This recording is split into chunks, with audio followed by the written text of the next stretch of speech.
Assalamualaikum warahmatullahi wabarakatuh. Halo teman-teman, perkenalkan nama saya Akilatul Badliyah. Saya adalah peserta Latsar calon pegawai negeri sipil tahun 2022 dari angkatan 99. Saat ini saya bertugas di Dinas Ketahanan Pangan, Pertanian, dan Perikanan Kota Serang. Di sini saya akan memaparkan rangkuman materi dari agenda 1 Latsar, yaitu tentang sikap dan perilaku bela negara. Sikap perilaku bela negara meliputi 3 poin. Yang pertama, yaitu wawasan kebangsaan sebagai landasan kehidupan berbangsa dan bernegara. Yang kedua, analisis isu kontemporer sebagai wawasan dalam menghadapi perubahan lingkungan strategis. Dan yang ketiga, kesiapsiagaan bela negara dalam rangka membangun komitmen dan loyalitas terhadap negara.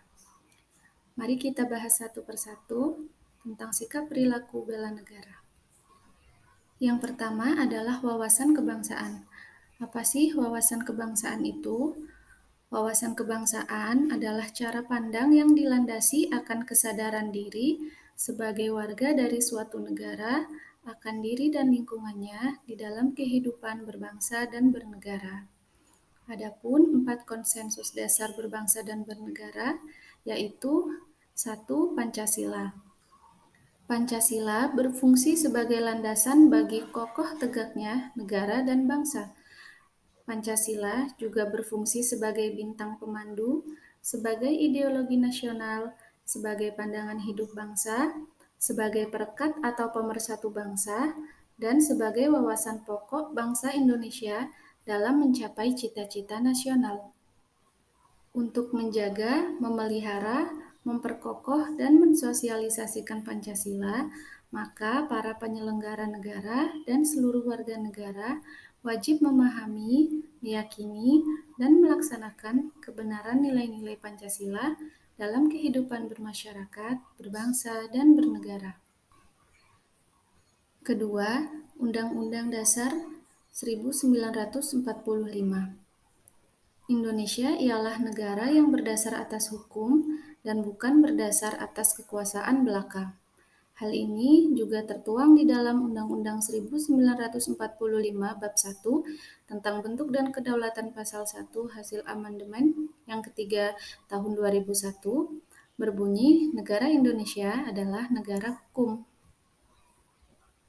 3. Bhinneka Tunggal Ika yang artinya berbeda-beda tetapi pada hakikatnya tetap satu. Sebab meskipun secara keseluruhannya memiliki perbedaan, tetapi pada hakikatnya satu bangsa dan negara Republik Indonesia. 4. Negara Kesatuan Republik Indonesia. Keberadaan Negara Kesatuan Republik Indonesia atau NKRI tidak dapat dipisahkan dari peristiwa proklamasi kemerdekaan 17 Agustus 1445. Karena melalui peristiwa proklamasi tersebut, bangsa Indonesia berhasil mendirikan negara sekaligus menyatakan kepada dunia luar bahwa sejak saat itu telah ada negara baru, yaitu Negara Kesatuan Republik Indonesia. Selanjutnya, kita akan membahas tentang analisis isu kontemporer. Analisis isu kontemporer yaitu suatu pokok persoalan yang sedang marak terjadi saat ini, sehingga solusinya harus mengikuti kondisi dan situasi saat ini. Beberapa contoh dari analisis isu kontemporer yaitu korupsi, narkoba, money laundry, terorisme, radikalisme, dan lain-lain.